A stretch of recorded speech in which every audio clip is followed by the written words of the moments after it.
Le pire score possible pour Amanda Anisimova, 6-0, 6-0 contre Iga Swiatek pour sa toute première finale en Grand Chelem sur le Center Court de Wimbledon, vu par des millions de téléspectateurs, par des milliers de spectateurs dans le stade.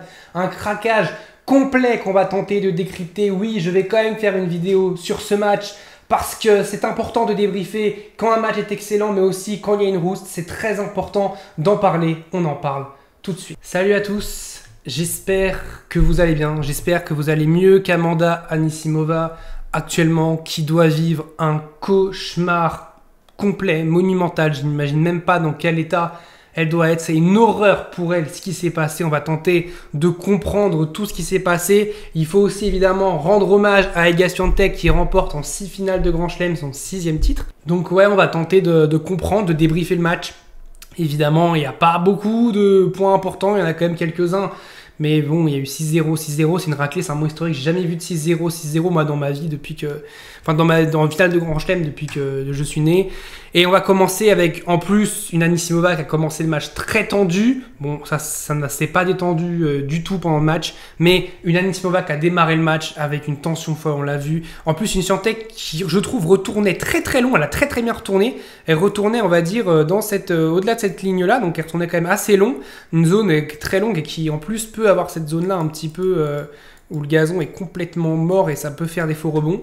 Et c'est ce qui s'est passé dès le premier point. Amanda Anisimova qui se fait prendre par un rebond très long d'Iga Swiatek. Et dès le début, ça la met dans une situation inconfortable très tôt, dès le début. Et elle va se faire breaker sur cette faute en coup droit, encore une fois, sur un gros retour d'Iga Swiatek très très long. Break d'entrée. Et moi, à ce moment-là, je vous dis ce que je pensais à ce moment-là, parce que je n'imaginais absolument pas que ça allait faire 6-0, 6-0. Mais je me suis dit, Iga Swiatek, elle monte son expérience dès le début. Elle montre les crocs. Ok, elle n'a pas gagné de titre depuis Roland Garros l'an dernier. Elle a fait que sa première finale de la saison il y a quelques semaines à Bad Hombourg.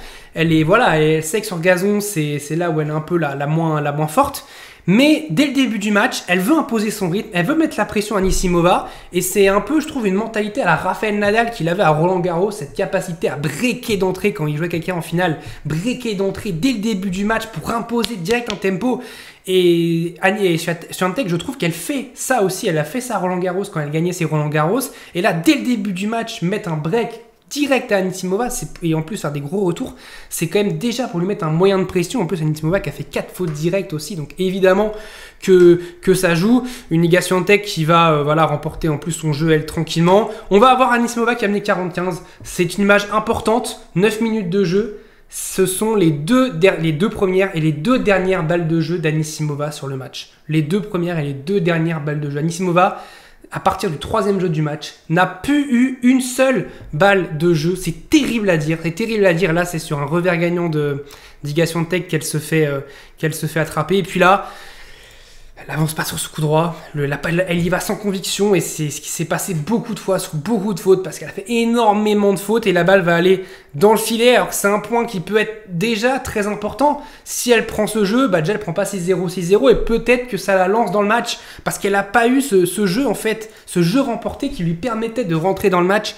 Et peut-être que ce moment-là aurait été important. Et je pense qu'il est très important ce moment-là. Il ne faut pas le banaliser. Parce que je pense que c'est peut-être...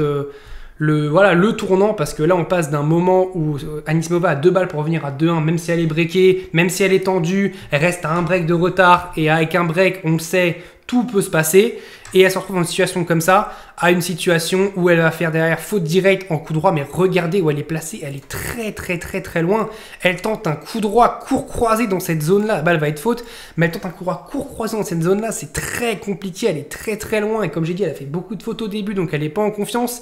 Et Anisimova, face à Sabalenka, elle était capable de rentrer dans le court et de prendre Sabalenka en puissance. Et là, elle n'a pas réussi parce qu'en plus, les balles d'Iga Swiatek font plus d'effet que celles de Sabalenka.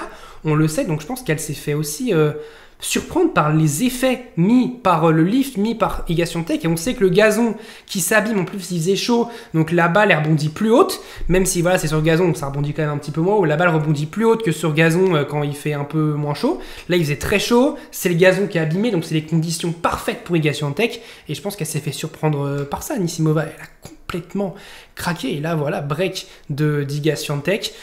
3-0 d'entrée, tête basse d'Anisimova qui se dit bon, mon début de match il est catastrophique, voilà, j'ai quasiment déjà perdu le premier set, mais elle va se retrouver à 15-30, ça aussi c'est un moment important, 15-30, elle est dans le court, elle doit se baisser pour relever la balle en coup droit, elle le fait pas, elle doit remettre la balle, et là elle peut mettre le court croisé en baissant les jambes, en passant bien sous la balle, elle ne le fait pas, elle met la balle dans le filet, point déjà très important. Ensuite, Trenta, faute en revers, mais pareil, regardez à quel point elle est loin, elle est très très loin de la ligne, elle est pas du tout dans le... Je trouve qu'elle était pas dans le rythme du match, elle a jamais été dans le rythme du match, c'est ça qui est horrible, c'est qu'elle est jamais rentrée dans le match, et cette sensation-là, quand on a déjà fait du tennis, ça nous est tous arrivé, même en amateur, quand tu commences un match, t'as l'impression, enfin tu peux déjà être mené, ça se trouve 5-0, et t'as l'impression que t'as pas démarré le match, alors qu'en fait l'autre il mène déjà 5-0, et t'es déjà, ça fait déjà un quart d'heure, et ouais, t'es malmené, et tu comprends pas pourquoi. Et là, Anisimova, c'est pareil, elle mettait rien dans le court, là pareil, c'est quasiment la même balle, elle est un tout petit peu plus loin que sur ce point-là, mais... Elle se relève pas assez, elle met pas assez les jambes parce qu'elle est très tendue et quand les jambes répondent pas, bah souvent derrière le corps ne répond pas tout court et donc faute encore dans le filet. Ça fait 4-0 pour Iga Swiatek et il y a eu deux jeux quand même qui font un peu la bascule. Le jeu à 2-0 où Anisimova a balle pour revenir à 2-1 qu'elle ne le fait pas. Et le jeu où elle a 15-30, elle a une occasion quand même à 15-40 et elle le fait pas non plus. Ces jeux-là, ils font très mal à Anisimova qui là, voilà, va tenter très très vite. Elle va commencer à forcer, à vouloir tenter dès le deuxième coup de raquette. Et Swiatek va être très intelligente. Hein. Elle va juste mettre la balle dans le court avec ses effets liftés en mettant plutôt de la longueur et elle va attendre la faute d'Anisimova, ce qui va se passer 95% du temps. Et c'est la tactique qu'il fallait faire à ce moment-là pour Iga Swiatek. Faute d'Anisimova, ça fait 5-0 pour Iga Swiatek. En plus, là, c'est un point complètement dingue où Anisimova, elle fait une volée, elle la remet sur Swiatek. Swiatek fait une volée réflexe pour la ramener derrière le lob d'Anisimova va être derrière. Mais là, pareil, elle doit tenter la volée droit devant. Elle peut pas la remettre sur Iga Swiatek. C'est un manque de lucidité à ce moment-là. Bon, après, c'est à 5-0, 30-0. Si Swiatek perd le point, ça fait 30-15. Pas sûr que ça fasse une différence parce qu'on montrait le manque de lucidité. Et après 25 minutes, Iga Swiatek prend le premier set, 25 minutes, c'est une rouste monumentale. Mais le pire, évidemment, va être arrivé. Alors là, c'est les stats qui sont... C'est un cauchemar pour Anisimova. Comme j'ai dit, voilà, Swiatek qui n'a pas fait beaucoup de coups gagnants parce qu'elle attendait la faute d'Anisimova qui arrivait très très vite. 2 coups gagnants pour 2 fautes directes, c'est parfait. Plus de coups gagnants pour Anisimova, c'est quand même pour montrer que Swiatek a vraiment pas forcé. Là où Anisimova a forcé et a parfois mis la balle, mais très rarement, 20% du temps quasiment, et 14 fautes directes, mais aussi les fautes provoquées. Enfin, il y a tellement de fautes, 9 points gagnés à 27, c'est un massacre. C'est un massacre, c'est clairement un massacre. 33% de première balle qu'elle passe, 28% derrière sa première, 28% derrière sa deuxième. C'est un bilan, mais c'est horrible. C'est des bilans, des ratios qui sont catastrophiques. Franchement, c'est un moment horrible qu'a passé Amanda Anisimova, qui va subir vraiment... Alors là, ça va être une belle amortie d'Anisimova qui va nous faire une petite amortie gagnante. Elle va se réclamer par public à ce moment-là. L'amortie qui est magnifique ici, là, dans cette zone-là. Et je me dis, elle arrive un petit peu à se remettre dans le... Qui avait 0-30, elle arrive un petit peu à se remettre dans ce deuxième set. Oublier la perte du premier set. On sait que le tennis, c'est un sport qui peut aller très très vite. Et puis un relâchement d'Iga Swiatek, c'est aussi permis, hein, ça peut aussi arriver. Donc si elle arrive à s'accrocher, à prendre ce premier jeu, c'est très important, prendre le premier jeu, sauf qu'elle ne le fera jamais. Et là, pareil, elle tente en fait, il y a un petit échange et elle tente direct longue ligne. Quand t'es pas en confiance, on sait que c'est plus facile de mettre une balle croisée, que c'est là où le filet est plus bas, de mettre une balle croisée, d'envelopper, sauf qu'Anisimova, c'est pas une joueuse qui fait ça, c'est une joueuse qui agresse, sauf que quand t'as pas de plan B, c'est compliqué, donc tu continues à agresser, sauf que quand t'as pas les jambes, t'y arrives pas, t'es encore plus tendu qu'au début, et du coup, tu te tends, et sur les frappes, tu sais que tu vas les rater, et tu les rates. Et il y a eu énormément de fautes directes dans des points importants, et on voit qu'elle commence à s'énerver. C'est son premier geste, enfin, sa première attitude d'énervement à ce moment-là. Mais voilà, et là, c'est le même point quasiment, je pense que vous montrez le même point. Là, faute directe en coup droit à longue ligne, là, faute directe en coup droit à longue ligne. Et ça fait break Iga Swiatek qui, pareil, a juste attendu la faute d'Anisimova. Là, c'est un point important. Swiatek, elle va le chercher, 30A. Et ça fait quand même 2 jeux où on est à 30A. 2 jeux où on sent qu'Anisimova peut-être peut avoir un petit peu ce réveil. Pas du tout. Pas du tout. Parce que Iga Swiatek va être très solide. Et puis la volée, même si la volée, en plus, c'est même pas son fort. À Swiatek, volée gagnante ici. Complètement, complètement dingue. 2-0 sur 2 jeux importants. Encore une fois, Un jeu, balle de break pour Iga Swiatek. Là, ça va être un beau coup droit d'Anisimova qui, on a l'impression qu'il va s'échapper, mais il va retomber pile devant la ligne. Donc peut-être un petit peu de répit pour essayer de revenir à 2-1. Là, on va avoir une vilaine faute sur deuxième balle. Iga Swiatek qui se décale en coup droit, qui va attaquer direct pour mettre cette balle dans cette zone-là. Sauf qu'elle va la mettre derrière. Et on dit, peut-être je trouve qu'il y a quand même eu un micro-relâchement d'Iga Swiatek dans le deuxième set qui a fait un peu plus de fautes que dans le premier. Qui, voilà, il y a eu quand même un peu plus de jeu serré. Mais au final, in fine, ça fait 6-0, 6-0 sur ce revers d'Anisimova qui, cette fois-ci, lui, va aller dans le filet. Alors qu'elle avait pris un petit peu l'ascendant sur Iga Swiatek. Bref, ça fait 3-0. 4-0, encore un jeu qui était un peu sérieux. Je crois qu'il y a eu 30 aussi sur ce jeu-là, mais Swiatek qui a été sérieuse. Encore une balle dans le filet, mais c'est un cauchemar. 4-0 pour breaker. Le petit passing d'Iga Swiatek qui fait du bien. Et à ce moment-là, bon, bah, c'est... Là, tu sais que tu vas prendre 6-0, 6-0. Là, c'est une bonne montée d'Anisimova qui tente la volée liftée de revers. Alors, le geste comme ça, oui, en soi, c'est bien, mais quand t'es pas en confiance, c'est un coup très difficile. Une volée liftée, encore plus en revers.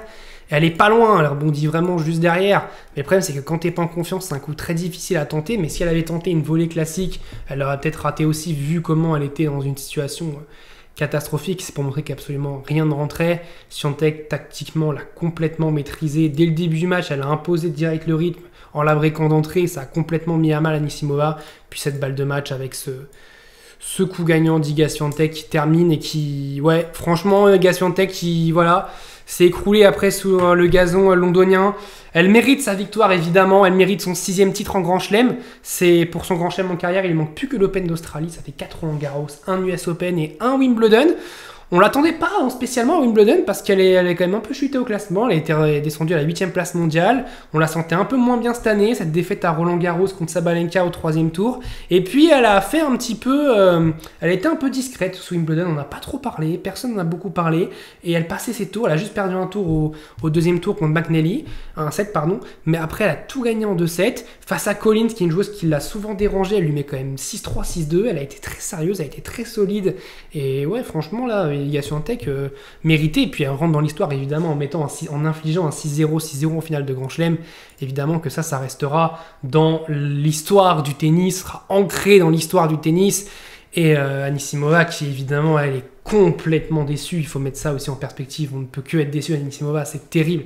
On ne souhaite à personne de prendre 6-0, 6-0, mais se prendre ce score-là devant des milliers de téléspectateurs, devant une Royal Box avec plein de gens connus, c'est une horreur pour Anisimova. Le scénario est catastrophique et en plus Iga Swiatek, elle a tout fait pour lui mettre 6-0, 6-0. Elle s'est toujours encouragée, elle a toujours continué à rien lâcher. Quand on sentait qu'elle avait un micro-relâchement, qu'elle faisait parfois des petites doubles fautes et tout, elle continuait à sautiller, à s'encourager pour rester dans le match.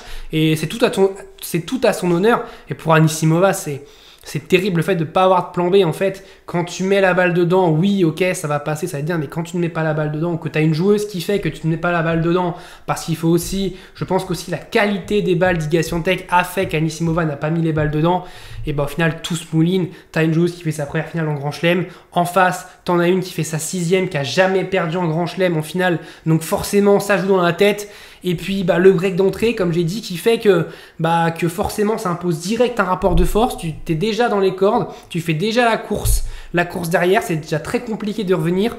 Ta balle de jeu à 2-1, pour revenir à 2-1, tu les fais pas. Tu es à 15-30 sans jeu à 3-0, tu le fais pas. Et puis après tout s'enchaîne, ça va vite, 4-0, 5-0, 6-0. Et puis tout s'enchaîne et forcément ça devient...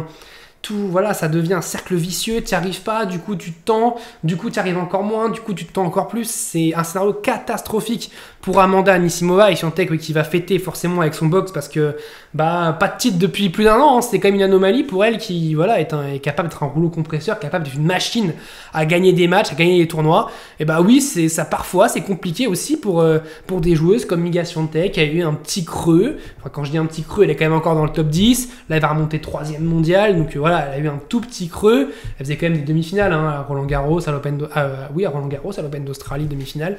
Et là, finale, titre magnifique de Iga Swiatek, et Anisimova évidemment qui est complètement déçue, triste, effondrée, qui après s'est effondrée sur sa chaise. Et c'est complètement logique parce qu'elle est passée à côté de cette finale et je pense qu'elle va faire des cauchemars de ce qui s'est passé.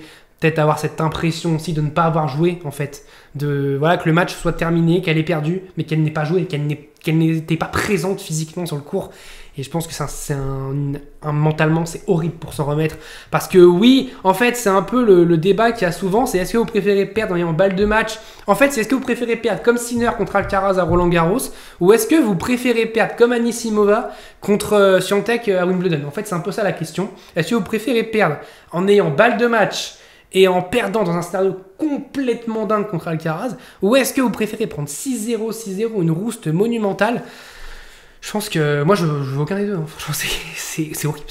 Les deux sont horribles parce que balle de match, tu touches le trophée des doigts et on te le retire comme ça. Et là, en fait, t'as l'impression de ne pas avoir existé. C'est horrible. T'as l'impression de ne pas avoir fait cette finale.